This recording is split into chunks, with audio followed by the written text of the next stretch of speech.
Hi, welcome back to Joe Blogs. In today's episode, I want to talk to you about teeth, and specifically the dental crisis that is an epidemic all across the world. Now, when I first sat down to make this video, the starting point was the crisis that's currently going on in the UK, because the UK offers a small element of free dental care, and there are problems with that because the dentists who sign up to that actually are losing money. They're not being paid enough by the UK government to even cover their costs, and as a result of that, nobody wants to do it, not surprisingly. So it's actually very difficult in the UK to find one of these dentists, and even if you do, you need to be on an extremely low income to qualify for free dental care. But the more I looked into the issue, the more I realised that dental care is a socio-economic problem, because all across the world you have to pay to get your teeth fixed. And the problem with that is that people who are poor simply can't afford to do it, because dentists are a highly skilled profession and therefore they charge a lot of money for this work. And if you've got a limited budget, the last thing that you want to do is throw hundreds of dollars down the drain going to visit the dentist for a checkup and then potentially being told that you need some fillings and a root canal and a bridge and an implant and all of those sort of things. So the vast majority of poor people are not doing it. They're not going to the dentist.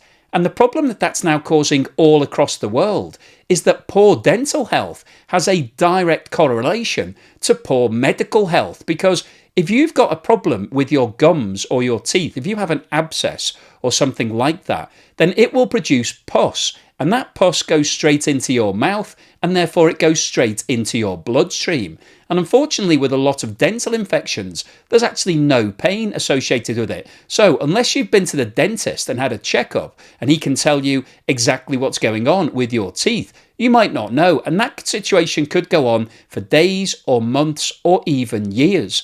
And this is now being linked to a high level of heart attacks, strokes, and dementia all across the world. And when I looked into this issue, I found out that more than 2.5 billion people all across the globe have access to no dental care whatsoever. So those people are hugely at risk of dental infections, causing them huge medical issues and potentially could even result in death. So in today's video, we'll start off by looking at the issue of dental health and how it relates to medical health. We'll then have a look at which are the best countries in the world in terms of looking after their teeth and which are the worst. And anybody watching in America, I'm sure, will have labelled in the UK as being one of the worst. There's an ongoing gag that I think was started during the Austin Powers movies, that the British have terrible teeth. Well, British people have notoriously bad teeth, so... So we'll have a look at who ranks in that top 10 worst countries, whether the UK is in there, whether the USA is in there. We'll then go on to talk about dental tourism, because a lot of people these days simply can't afford to pay for dental work in their own country. If you're in the US or the UK or Canada or Australia, it's very expensive to get your teeth fixed. So there are a lot of other countries that are offering the same level of dental care for a hugely lower price. And a lot of people are jumping on planes and having their mouths reconstructed whilst they take a holiday. So I'll have a look at some case studies in Turkey, in Europe, Mexico and Costa Rica. We'll then talk about the associated problems with dental tourism, what happens if it all goes wrong. And then finally today I'll wrap up with my summary as to what I think the dental care problems are across the world and how this could possibly be solved. But before we get on to all of that, once again I'd like to say thank you so much to everybody that's supporting the channel. If you've bought me a coffee or sent me a YouTube super thanks or signed up as a Patreon or a member, thank you so much. Really does help to support the channel, really helps to keep it going. Really appreciate everything that you're doing for me. Is your dental health affecting your medical health? Chances are the answer is yes, and you don't even know it. Nothing hurts, no pain. There are over 630,000 deaths a year in the United States from heart attacks. That's a lot. Some researchers believe that 50% of those heart attacks are triggered by dental infections. That's over 300,000 deaths a year in the United States caused by preventable dental infections. The United States Surgeon General back in the year 2000 wrote a big report that basically says you need a healthy mouth to have a healthy body. Just because something doesn't hurt doesn't mean it's okay. Did you know that 90% of dental infections have absolutely no pain? That's right, no pain.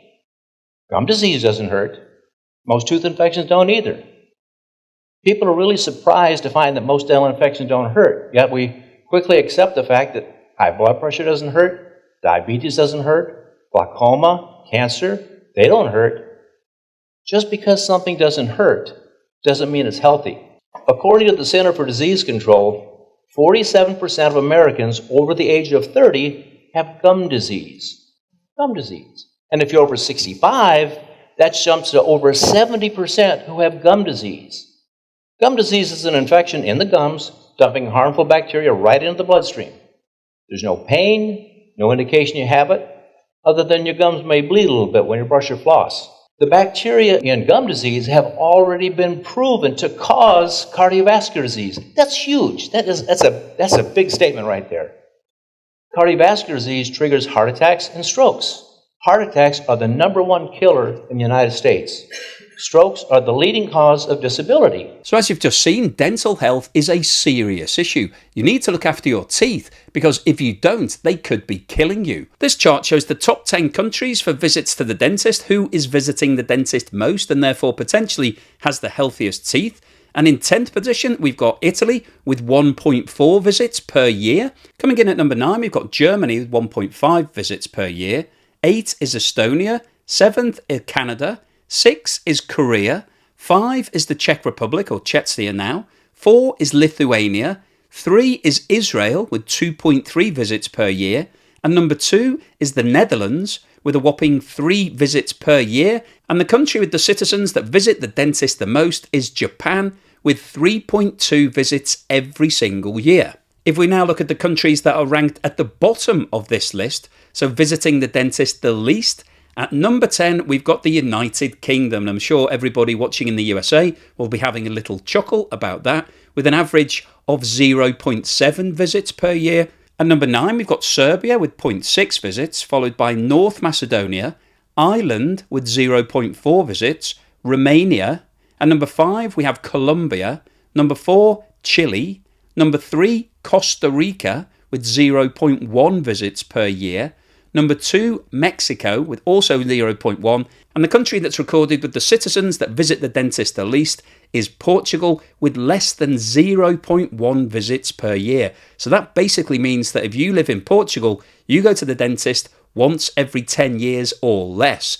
And what's interesting about this list is that Mexico, Costa Rica and Colombia, that rank as the 2nd, 3rd and 5th worst rankings in terms of number of visits to the dentist, are actually destination venues for a lot of Americans to get their teeth fixed.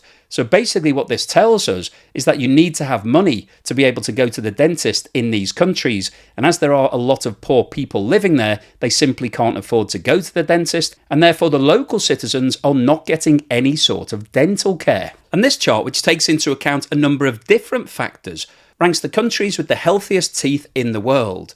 And this basically takes into account 5 different factors, and they are the number of dentists per 10,000 people, the number of people that are smoking in the country, the percentage, the average level of sugar intake per year, the average level of alcohol intake per year, and then we have a total score. And obviously, when we're talking about smoking, sugar and alcohol, all 3 of those things are bad for your teeth. If you're doing all of them on a regular basis, it's likely that you may have some dental problems.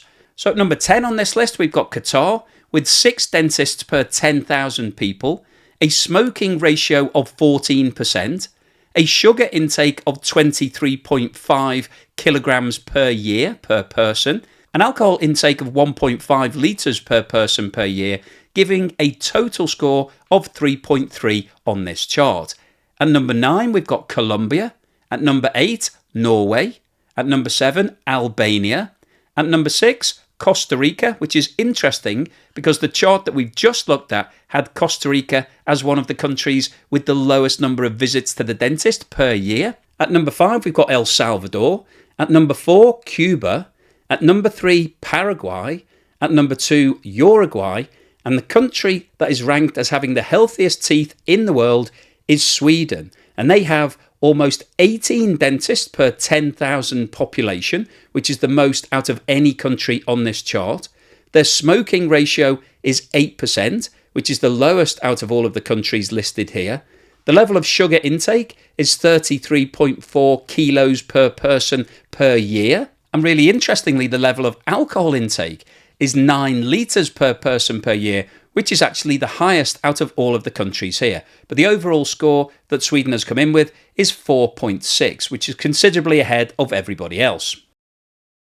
So we've just seen the statistics in terms of which countries visit the dentist the most and which visit the least. And let's face it, most of us don't really like going to the dentist. It can be quite painful and it's not something that you want to do by choice. But as we're talking about in today's video, it is important because dental health can affect your medical health. But one of the primary reasons why people don't go to the dentist in many countries is that they simply can't afford it. And in a recent study, it was identified that in the USA, around 69 million people have no dental insurance whatsoever. They simply can't afford it and it isn't provided as part of their job. And in the UK, around 20% of people don't have any dentist whatsoever. They're not registered with a dental practice. So even if they wanted to go, they can't because they don't have anybody to actually go and visit. And around 2/3 of people in the UK have no form of dental insurance. In the UK, it's still a common misconception that dental care is provided free. The NHS system, which provides medical care, does give free cover, but it doesn't cover the vast majority of people. But a lot of people in the United Kingdom still believe that when they have a problem with their teeth, they'll be able to go and get it sorted out for free. And that's completely incorrect.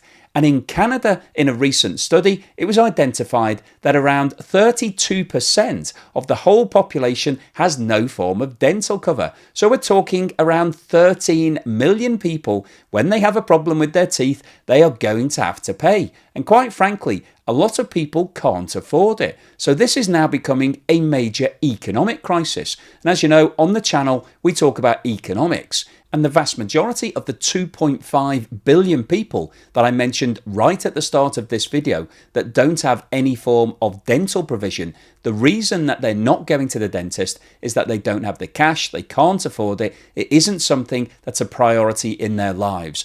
And as a result of the combination of these economic factors and also the fact that once your teeth are in severe pain, you really do need to get it sorted out, people are now turning to what's being called dental tourism. So going to countries where dental costs are much lower, where you can go and actually get all of your teeth fixed at the same time for a much lower price than you can in your home country. And at the same time, you might be able to take a vacation because a lot of these countries are actually holiday destinations. So let's have a look at some case studies of dental tourism. Dental tourism is booming in Turkey. Thousands of customers from abroad flock to the country every year with the promise of a sparkling smile at a low cost. And new dental clinics are opening every month to keep up with demand. According to the Turkish Dentists Association, up to 250,000 foreign patients flock to Turkey every year, making it one of the world's main dental tourism destinations, alongside Thailand and Dubai. I think in America it costs 600 to 850 euros for a crown. It's a similar cost in Europe. Inflation is very high in Turkey, so if a patient comes, they can take a week-long vacation and at the same time get their teeth done for the same cost. It kills two birds with one stone. In the searing heat of the Californian desert, there's a strange migration taking place. A pilgrimage for people with the same problem. They need to get their teeth fixed, but they can't afford it at home. They call this the dental capital of the world. Welcome to Molar City. Thank you for coming. So no pain, a lot to gain. All right? We need to start taking an X-ray. Promoters are pitching. Competition is brisk. Are you checking prices? I need a tooth taken care of. All right, look. That's my doctor. Come on in. No waiting. Let's go. Let's go. Almost free. I'm Pablo, by the way. Los Algodones is improving the mouths of thousands of Americans. The price difference is ridiculous. I've had other work done here in the past, and I've probably saved $20,000 $2,000. $2,000 out of pocket in the States compared to $400 here is a big difference, especially because I have 5 kids. So everybody is legit. You've got new equipment. You've got clean procedures. Why would you not come? Oral health was long seen as a luxury stateside, and cutting costs isn't a top priority of either political party. It is a shame, because America's supposed to be one of the best countries in the world, and it depends on your economic standing. Where are you getting your materials from? We get them from imported from the States. Yes. So you have American patients, correct? American materials. We use the same products that they will use in the States. This is Gary's mouth, before and after. Several implants that would run about $75,000 in the U.S. But Gary went to Costa Rica instead and paid roughly $25,000, including travel from Naples. Dr. Eugenio Brenes sent us this video from his dental practice in Costa Rica. He sees about 25 patients a day, patients with stories similar to Fred McGee. He made an appointment with a local dentist, offering one of those introductory rates, $79 for x-rays and cleaning. And they said, you need about 4 crowns and a root canal. $1,600 for a root canal, then $10,000 for the 4 crowns. He went home and started doing research on dental tourism in Costa Rica. And they were going to do the whole $10,000 worth of work. It was going to cost me $2,800. So I'm on a plane. So let's compare the cost of a major reconstruction. For instance, 4 implants on each jaw supporting full bridges. Here, that would run about $50,000. We can do the same rehabilitation for $12,000. An implant there is roughly $2,000 using the same FDA-approved material in the U.S. Average is $4,500 per implant. Figure in about $2,000 for travel. How are these deep discounts possible? One reason is rent. The same space that I have in Costa Rica, I used to pay 5 times to 7 times more in Los Angeles. Brenes, like several practicing Costa Rican dentists, are U.S. educated. Brenes is also part of the American College of Prosthodontists. We have the best equipment in the world. We have the latest in technology in the world. We're not working in some garage in a little chair. At least in my office, we have a staff of 22 doctors. Meanwhile, Fred says he's still getting calls from the dentists offering the $79 introductory rate. And they called me back and said, when are you coming in? And I told them, never. I'm going to Costa Rica. And she said, well, you're going to come back for cleanings, right? And I said, no, I don't think so either. Because I said, I don't like what you guys are doing there. Your prices are way too high. I can go to Costa Rica. And she said, well, we've had a lot of people say that. But all that glitters is not porcelain. The British Dental Association has sounded the alarm as medical tourism continues to grow. Medics say patients are more likely to develop complications if they prioritise price over quality. They go for the cheap dentists. Then afterwards, after 2 or 3 years, when the cheap materials of Chinese materials used in dentistry, they start having problems. Patient complaints of malpractice highlight the lack of quality control. Rita Azim from the UK describes a traumatic experience that left her face disfigured. She now wears dentures. They were going to do 5 implants originally. I was ready for the procedure. They sent me back and 2 translators came and they're telling me that now we have to remove all your teeth and we need to do 16 implants. And I took my mask off and my husband looked at it. He goes, what have they done to you? Your face is all sunk. Not everyone's buying into the whole idea of medical vacations. Dr. Randall Diaz has practiced in Tampa for more than 3 decades. He says he's treated many international dental disasters. You are going in to meet a doctor for the first time in another country. Good luck. So what's the summary and conclusion today? Well, I wanted to post this video because I think dental health is something that's really interesting because a lot of us take our teeth for granted. If you don't have any pain with your teeth, then generally speaking, you aren't too worried about the situation. You don't tend to go to the dentist every 3 or 6 months unless you've got some sort of problem. And particularly when you look at the fact that most people around the world don't have any dental insurance. It's reported that around 70 million people in the USA have no dental insurance whatsoever. So that means that if they have a problem with their teeth and they need to go to the dentist, they're going to have to pay in full. And as we talked about right at the start of this video, going to the dentist is a very expensive thing to do. It can cost you hundreds or even thousands of dollars just to fix a relatively simple problem. And if you've got a big family, if you've got a number of children and you're having to pay for all of them, that can be a very expensive thing to have to do. So a lot of us basically ignore our teeth, we just forget about them and we carry on with our daily lives. But as we heard about earlier in today's video, just because you don't have any pain with your teeth doesn't mean that you don't have a problem. You can have an abscess or some sort of infection without knowing about it because it can be entirely painless. 90% of these sort of infections don't result in any pain, but what they do result in is bacteria. And that bacteria goes into your mouth and into your bloodstream and can result in heart attacks, strokes, dementia and other sort of health problems. So this is a very serious problem. And the problem that we've got here is that it is an economic divide. People with money can afford to go to the dentist, they can afford to pay for dental insurance, or if they've got a good job, generally they might have that dental insurance included as part of their package. But the poorer members of society, people who don't have well-paid jobs, don't have any disposable income, can't afford to pay for dental insurance, and they're the people, when they have problems, are having to pull their own teeth out or just get on with it. And this could lead to major health issues. So this is a genuine global issue. Over 2.5 billion people have absolutely no access to any dental care whatsoever. And in terms of discussing how do we fix that problem, it's very, very difficult because dentistry is a highly skilled occupation. You have to go to university and study, and it takes a long period of time to get qualified. And once you're qualified, you want to earn as much money as you can. Very few dentists are offering free practice. They don't want to put all of that hard work to waste. They want to maximise their earnings, have a big car, have a big house, and live happily ever after.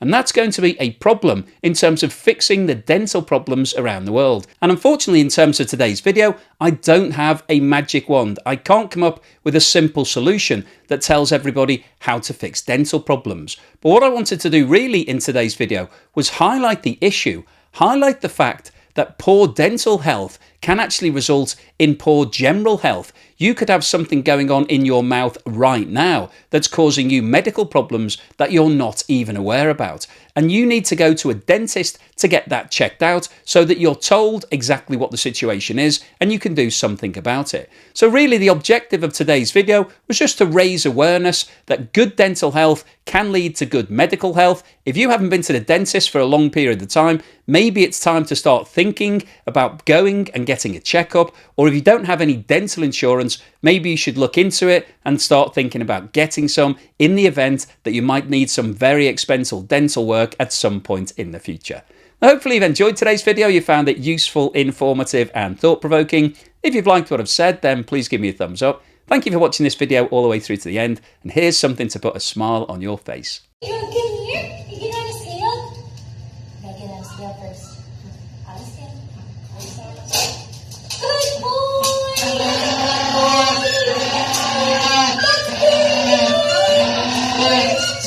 Number 9, 4.6. Very good. Thank you. That was very helpful. Good job, Cheery. Good girl. She's 4.2. Good job, Pumpkin. Good job. Very good. Can your sister do it, please? No? You accept mine?